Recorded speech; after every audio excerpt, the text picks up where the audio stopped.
우리가 함께 먹을 하나님 말씀은 요한계시록 5장입니다. 5장 1절부터 10절까지 이제 5장으로 넘어가는데요. 같이 한번 또 교독해서 읽어볼게요. 내가 봄에 보좌에 앉으신 이의 오른손에 두루마리가 있으니 안팎으로 썩고 7인으로 봉하였더라. 또 몸에 힘있는 천사가 큰 음성으로 외치기를 누가 그 두루마리를 펴며 그 입을 떼기에 합당하냐 하나. 하늘 위에나 땅 위에나 땅 아래에 능히 그 두루마리를 펴거나 보거나 할 자가 없더라. 그 두루마리를 펴거나 보거나 하기에 합당한 자가 보이지 아니하고 내가 크게 울었더니 장로 중에 한 사람이 내게 말하되 울지 말라.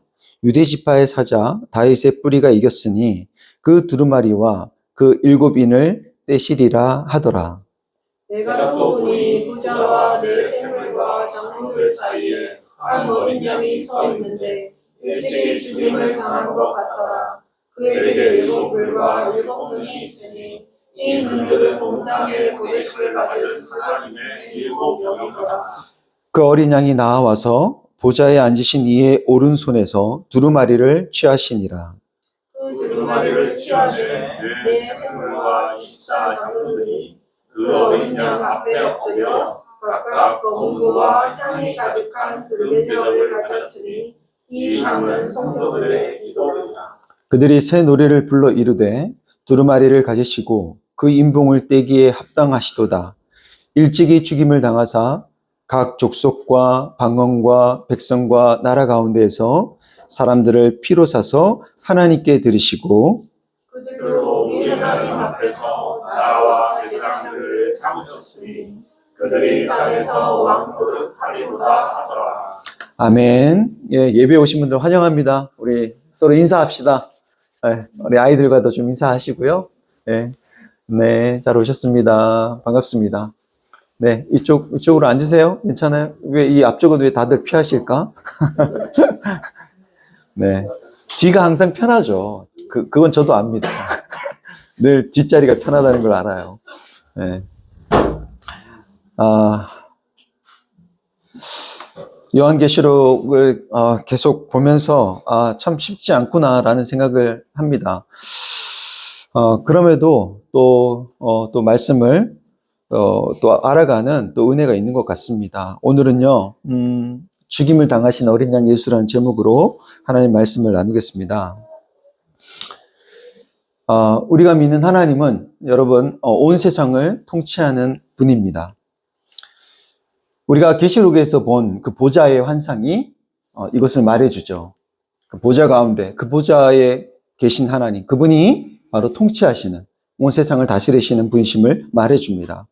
그런데 계시록의 보좌 환상은 단순히 그분이 통치하시는 분이라는 것을 넘어서 그분이 어떻게 통치하시는지, 그 통치의 성격이 무엇인지에 대해서도 말해주는데요.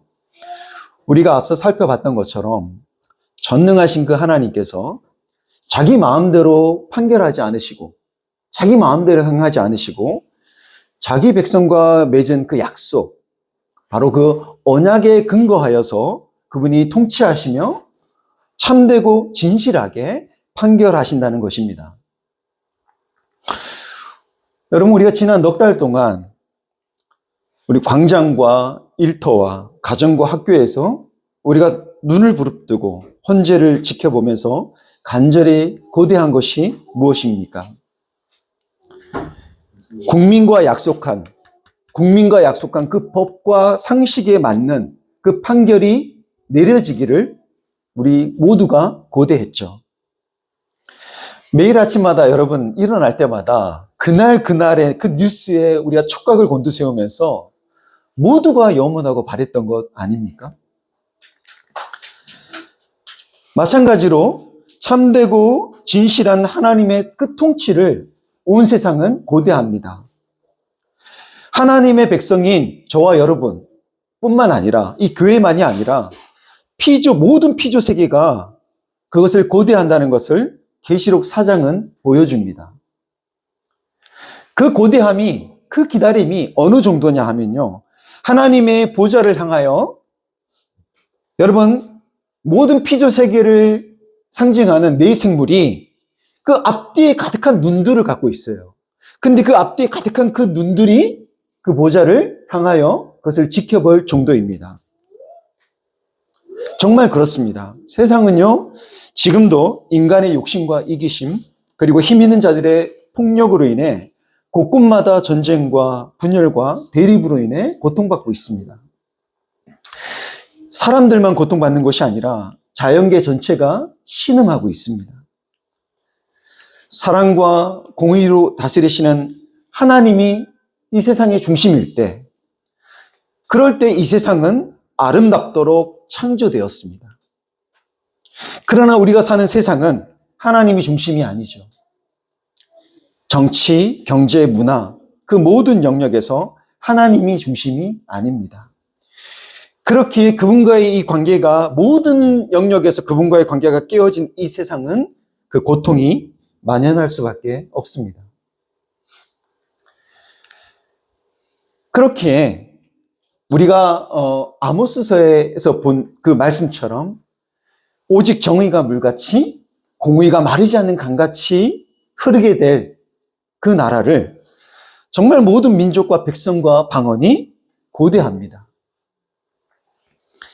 그 정의와 공의가 강같이 흘러나오는 것이 바로 하나님의 보좌입니다.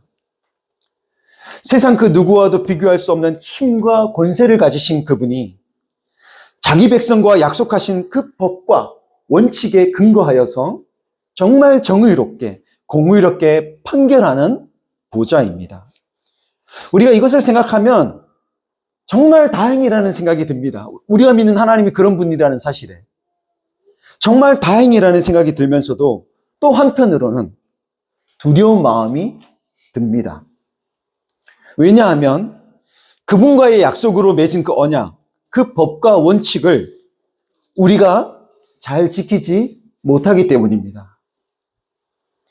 하나님의 백성으로 선택받은 이스라엘의 역사는 인간이 그 언약을 잘 지키지 못한다는 것을 여실히 보여줍니다. 그들은 하나님과의 언약을 지키는데 늘 실패합니다. 이스라엘이어서 그랬던 걸까요? 만일 선택받은 나라가 이스라엘이 아니라 다른 나라였다면 달랐을까요? 그렇지 않습니다. 왜냐하면 아담의 불순종 이후로 자기 중심성이라는 죄로 인해 깨어진 인간의 지정의는 완전하게 제 기능을 다하지 못하게 되었습니다. 알지만 아는 대로 살지 못해요. 배운 대로 행동하지 못합니다. 사랑하고 존중하기보다 미워하고 시기하는 것이 더 빠릅니다. 우리의 결심은 작심삼일이 될 정도로 오래가지 못하고 이랬다 저랬다 합니다. 여러분, 우리는 손상되었고 우리는 불완전합니다. 그런 우리를 하나님께서 당신의 법과 원칙으로 판결하신다면 과연 우리 중에 살아남을 자가 있을까요? 제가 비유로 잘 드는 얘기가 하나 있죠. 어느 날 착하게 산다고 자부하는 한 사람이 하나님께 묻습니다. 하나님, 어떻게 세상에 이렇게 악한 자들을 그냥 두실 수 있습니까? 다 쓸어 주십시오. 그래서 하나님께서 그에게, 그래, 내가 오늘 밤에 내가 싹 쓸어 버리겠다, 그렇게 말씀하신다면 그날 밤 그렇게 요청한 그 사람은 어떻게 되겠습니까? 그는 살아남을까요? 우리가 저 인간이 나보다 더 악하기 때문에 심판받아 마땅하다고 생각하는 것은 상대적인 것이죠. 그러니까 마치 암에 걸린 것은 병이고 감기에 걸린 것은 병이 아니라고 생각하는 것과 같습니다. 상대적으로. 그러나 감기도 암과 같은 병이죠. 그렇게 하나님 앞에서 난 온전하다고 말할 수 있는 사람은 여러분 아무도 없습니다. 오늘의 5장의 환상 역시 그것을 말해주는데요. 이 5장의 환상은 4장을, 우리가 앞에서 봤던 4장을 완성하는데 매우 중요한 이야기입니다. 그렇게 오늘 깨어서 물론 제가 여러분들 주무시는 것에 대해서 뭐라 하지 않지만 오늘 깨어서 잘 들어주시기를 바랍니다. 계시록 4장에서 우리가 봤다시피 무지개를 두르고 있는 하나님의 그 보좌로부터 참되고 진실한 판결이 나온다는 것을 보게 된 요한은 이제 그 보좌에 앉으신 이의 오른손에 7인으로 봉인한 뭐가 있어요? 두루마리가 있는 것을 봅니다. 자, 이 두루마리가 뭘까요? 7인으로 봉해져 있는 이 두루마리가 뭘까요? 하나님의 말씀이다. 네. 자, 이 두루마리를 이해하기 위해서는 먼저 이 두루마리가 보좌에 앉으신 이의 오른손에 들려져 있다는 것을 우리가 살펴볼 필요가 있습니다. 여러분, 하나님의 오른손이 의미하는 바가 뭘까요? 우리가 성경을 한번 보겠습니다. 시편 17편에 주께 피하는 자들을 그 일어나 치는 자들에게서 오른손으로 구원하시는 주여, 주의 기이한 사랑을 나타내소서. 시편 17편에 이렇게 말하고요. 시편 60편에서는 주께서 사랑하신 자를 건지시기 위하여 주의 어떤 손으로? 오른손으로 구원하시고 응답하소서. 시편 108편 주께서 사랑하신 자들을 건지시기 위하여 우리에게 응답하사 오른손으로 뭐 하소서? 구원하소서. 이사야 41장을 보면요, 두려워하지 말라, 내가 너와 함께함이라. 놀라지 말라, 나는 내 하나님이 됨이라. 내가 너를 굳세게 하리라. 참으로 너를 도와주리라. 참으로 나의 의로운 오른손으로 너를 붙들리라. 말씀하시죠. 자, 이처럼 성경의 이 여러 본문들을 보면 오른손은 하나님이 자기 백성을 건지시고 인도하시는 구원의 손을 의미한다는 것을 알 수 있습니다. 또 사도행전, 신약에 보면 사도행전 5장에서도 이스라엘에게 회개함과 죄사함을 주시려고 그를 오른손으로 높이사 임금과 구주로 삼으셨다고 말하죠. 즉 회개함과 죄사함을 주려는 오른손임을 알 수 있습니다. 즉 여러분, 이 오른손에 두루마리가 들려있다는 것은 그 두루마리가 무엇과 관련되어 있다? 구원과 관련되어 있다는 것임을 말해줍니다. 또 그런가 하면 우리가 이제 앞으로 보게 될 6장에 가면요, 이 두루마리에 이제 인을 하나씩 뗍니다. 두루마리에 7인이 있는데 이 7인 하나씩 뗄 때마다 무서운 심판이 내려지는 것을 보게 됩니다. 그러니까 이 두루마리가 무엇과 관련된 것이다? 심판과 관련된 것임을 알 수 있습니다. 우리가 오늘 보았다시피 계시록에서 이 안팎으로 뭔가 쓰여진 이 두루마리에 대해서 에스겔서에서도 이 두루마리에 대해서 말해주고 있는데요. 에스겔서 2장은 이렇게 말합니다. 내가 보니 보라, 한 손이 나를 향하여 펴지고 보라, 그 안에 두루마리 책이 있더라. 그가 그것을 내 앞에 펴시니 그 안팎에 글이 있는데 그 위에 애가와 애곡과 재앙의 말이 기록되었더라. 자, 안팎에 글이 있어요, 두루마리에. 근데 어떤 말이 기록되어 있다고 하죠? 애가와 애곡과 재앙의 말이 기록되었다고 합니다. 그렇기에 이 두루마리는 하나님의 심판에 대한 것이며, 이 심판의 두루마리가 구원의 오른손에 들려 있는 것은 이 심판이 멸망을 위한 것이 아니라 무엇을 위한 것? 구원을 위한 것임을 보여줍니다. 요한복음 3장에서도 여러분 이것을 증언하는데요, 하나님이 그 아들을 세상에 보내신 것은 세상을 심판하려 하심이 아니요 그로 말미암아 세상을 뭐하게? 구원을 받게 하려 하심이라는 것입니다. 이 심판과 구원에 대한 두루마리는 7인으로 봉인되어 있어요. 이 두루마리가 이렇게 인으로, 이것은 이제 상상도예요. 7인으로 봉인이 되어 있는데 힘 있는 천사가 큰 음성으로 외치기를, 누가 그 두루마리를 펴며 그 인을 떼기에 합당하냐. 여기 나와 있는, 여기에 이 인을 떼야지 이게 이 두루마리를 펼쳐 볼 수 있잖아요. 자, 누가 이 인을 떼기에 합당하냐고 묻습니다. 그런데 요한이 보니까 하늘 위에나 땅 위에나 땅 아래나 그 어디에도 능히 그 두루마리를 펴거나 보거나 할 자가 없는 거예요. 고대에 여러분 이 인으로 봉한 이 문서는요, 그 인을 새긴 인장을 가진 자만이 그 인을 떼기에 합당한 자격을 갖춘 사람이었습니다. 그래서 아무나 열 수 없었어요. 이 인, 특히 그것은 반지로 많이 있는데 이 반지로 새겨져 있는 인이거든요. 그러니까 이것을 소유한 자가 그걸 열 수 있는 거예요.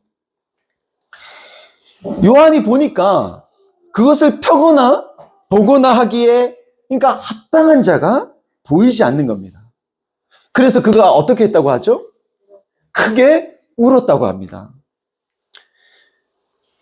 황제 숭배를 거절한다는 이유로 80의 나이에 80의 나이에 반모라는 섬에 유배되어 강제 노역을 해야 했던 요한이 하나님의 보좌로부터 참되고 진실한 그 판결로 인한 그 심판과 구원을 그가 얼마나 고대했겠어요.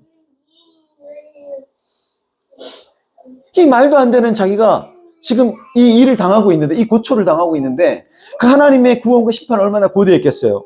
그런데 그 심판과 구원의 상징인 두루마리의 인을 여러 펴거나 보거나 할 자가 그 어디에도 보이지 않는 겁니다. 하나님의 공의와 정의를 그것이 실행돼야 되는데 그것을 펼칠 수 있는 이가 그 어디에도 없는 거죠. 희망이 보이지 않는 거예요. 여러분, 희망을 볼 수 없다는 것은 너무나 큰 슬픔입니다.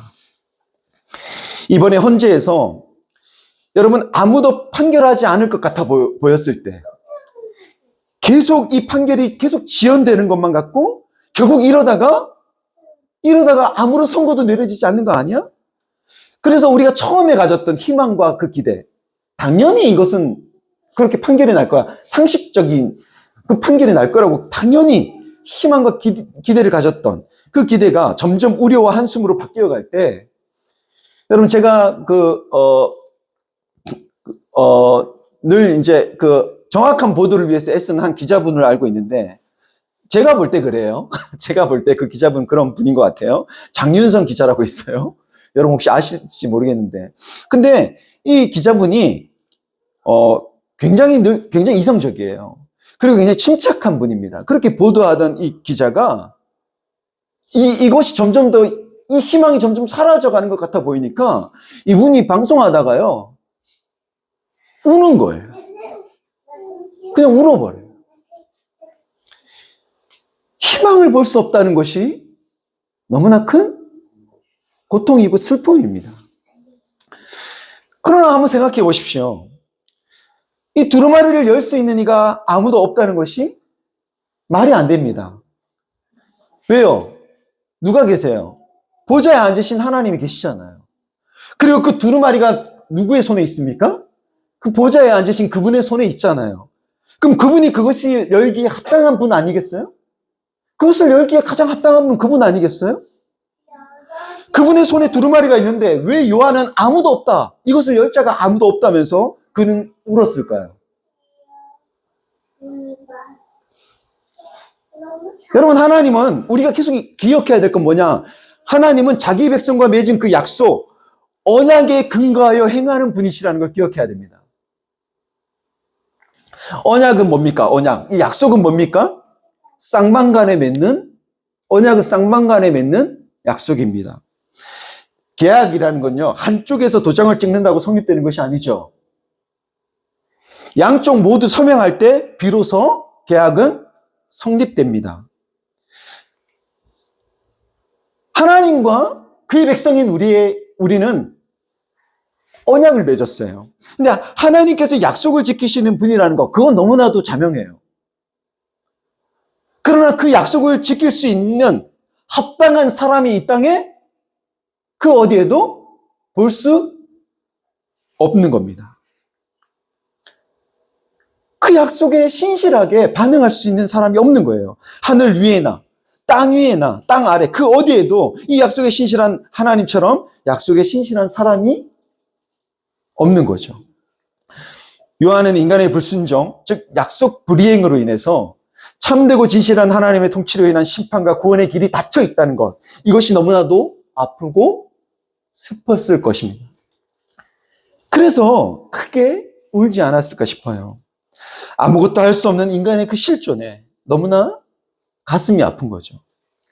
그런데 그때 24장로 중에 한 사람이 요한에게 울지 말라고 하면서 유다 지파의 사자 다윗의 뿌리가 그 두루마리와 그 7인을 때리시리라고 말해줍니다. 유다 지파의 사자 다윗의 뿌리는 유대인들이 다 알고 있는 메시아상이에요. 그들이 갖고 있는 메시아상, 유다 지파의 사자 다윗의 뿌리. 힘과 용기를 상징하는 용맹한 사자 같은 메시아를 유대인들은 기다렸습니다. 기대했습니다. 장로의 말처럼 사자와 같은 메시아가 그 7인을 때리라는 것을 기대한 요한은, 자, 4장에서는 우리가 볼 수 없었던 이가 보좌와 네 생물과 장로들 사이에 서 있는 것을 봅니다. 바로 어린 양입니다. 한 어린 양입니다. 그 어린 양은 일찍이 죽임을 당한 것 같은 어린 양입니다. 그 어린 양이 보좌에 앉으신 이의 오른손에서 두루마리를 취합니다. 근데 이 어린 양은 여러분 누굴 말합니까? 예수님을 말합니다. 두루마리를 취하여 7인을 뗄 사자는 바로 죽임당한 어린 양이신 예수님이었습니다. 사자가 아니라 어린 양입니다. 이게 여러분 기독교 역설입니다. 하나님의 심판과 구원에 대한 약속을 이행하고 성취하기에 합당한 분이 저 높은 곤자에 앉아있는 용맹한 사자 같은 카이사르가 아니라 힘없이 죽임을 당한 예수 그리스도라는 것이 여러분 이 기독교가 갖고 있는 역설입니다. 왜 죽임당한 어린 양이신 예수가 그 인을 떼기에 합당한 분이신 걸까요? 예수님은 하나님과의 언약을 지키는 것에 실패한 인간을 대신하여서 이 땅에 인간으로 오셔서 자신을 낮추시고 그리고 하나님 아버지께 죽기까지 순종하심으로써 하나님과 맺은 언약을 다 지키십니다. 예수께서 십자가에서 숨을 거두시기 전에 마지막 숨을 다하여 내뱉으셨던 말이 뭔지 여러분 아십니까? 마지막 숨을 뱉으셨던 말, 다 이루었다는 말이에요. 다 이루었다. 그분은 스스로 높아져 하나님처럼 되고자 했던 인간을 거슬러서 그분은 낮아져 사람처럼 되셨고 죄인인 인간을 대신하여 아무런 죄가 없으신 그분이 하나님의 침노의 잔을 받아서 죽으심으로써 그분의 공의를 이루셨고 그리하여 민족과 백성과 나라 가운데서 사람들을 그분의 그 피로 사서 하나님께 드리셨습니다. 여러분, 피로 샀다는 것은 뭐예요? 값을 지불했다는 말입니다. 우리가 잘 알듯이 죄의 삭은 뭡니까? 사망이죠. 근데 이 죄의 값을 지불하셔서 죽을 수밖에 없는 인간이 사망의 그 죽음의 강을 건너 구원에 이르게 할 다리가 되신 겁니다. 그 피로 죽을 수밖에 없는 인간을 살리심으로써 하나님의 사랑 또한 그분이 이루신 것입니다. 5장에서 가장 중심이 되는 것은 바로 이 죽임을 당한 어린 양, 희생을 당한 어린 양입니다. 희생당한 어린 양의 피 하면 뭐가 생각납니까? 번제. 예, 번제가 생각나고 그 이전에 또 뭐가 생각나요? 번제 이전에? 그 번제는 이제 출애굽하고 나와서 정해진 법이고 그 이전에 희생당한 어린 양 하면 출애굽 때, 출애굽해서 나올 때 문설주에 바른 어린 양의 피를 떠오르게 합니다. 이것은 하나님의 심판이 불순종하는 세상에 임할 것이지만 실제로 그렇죠. 우리가 하나님과의 관계가 깨어지고 하나님을 우리의 삶 속에서 밀어낸 순간 세상은 어때요? 고통이 임했습니다. 그러니까 그것이 세상에 임할 것이지만 출애굽 때 유월절 어린 양의 피가 그 절정의 재앙에서 이스라엘을 구원하였듯이 하나님의 심판이 인간들에게 행해질 때 예수의 피가 그의 백성들을 보호해 줄 것이라는 구원의 메시지입니다. 성도 여러분, 마지막 때 반드시 하나님의 심판이 있습니다. 하나님의 그 공의로운 심판은 분명히 구원을 위한 것이지만 그 구원은 죽임당한 어린 양 예수의 희생적인 사랑에 의해서만 성취되고 완성됩니다. 4장에 이어 5장에서 보여주는 이 죽임당한 어린 양 예수의 환상은 오늘 우리에게 매우 중요한 메시지를 던져줍니다.